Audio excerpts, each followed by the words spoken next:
माझा वडील घर जागा देऊन मेला, माझा आजोबा दिवळ देऊन मेला। ऐन आषाढी एकादशी दिवशी मुख्यमंत्री देवेंद्र फडणवीस यांची शासकीय महापूजा चालू असतानाच पंढरपूरच्या मंदिर परिसरातील दुकाने बंद ठेवणार असल्याची घोषणा पंढरपुरातील कॉरिडॉर बाधितांनी केली।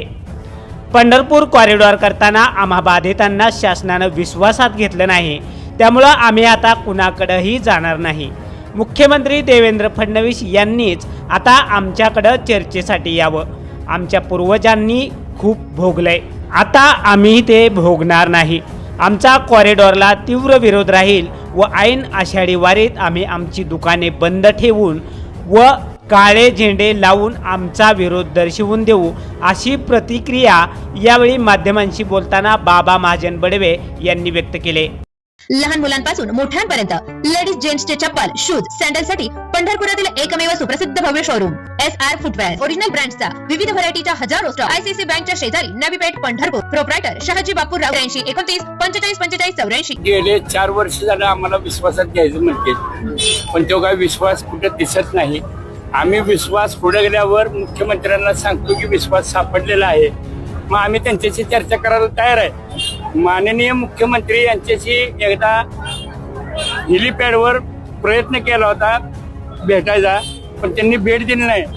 मुख्यमंत्री म्हणतात नुसतं आम्ही विश्वास घेतो, पण ती विश्वास काय आम्हाला दिसत नाही। आमच्या वेळेवर 3 वेळा अन्याय झालेला आहे। आम्ही आता ऐकायच्या मनस्थितीत नाही, आम्ही कुणाकडे जाणार नाही, आम्ही कुठल्या मंत्र्याकडे, आमदारकडे, प्रतिनिधीकडे कुणाकडे जाणार नाही। आमचं आंदोलन आम्ही स्वतः लढणार।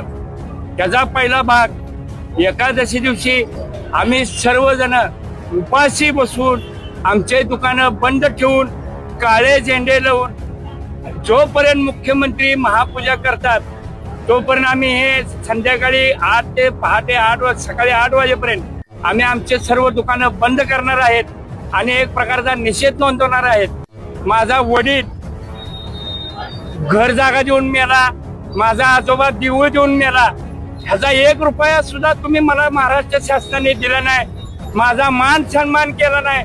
1000 वर्षाची परंपरा, हजारो कोटी रुपयाची संपत्ती देऊन महाराष्ट्र शासन अजूनही मंदिरात कशा प्रकारे वागते, ह्याचा एक अभ्यासाचा विषय।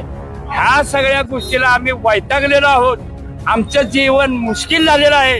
देवेंद्र फडणवीस यांनी आमच्याशी स्वतः बोला, आम्ही कुणाकडे जाणार नाही। त्यासाठी एकादशी दिवशी आमचे सर्व दुकानं बंद ठेवून आम्ही निषेध व्यक्त करीत आहोत।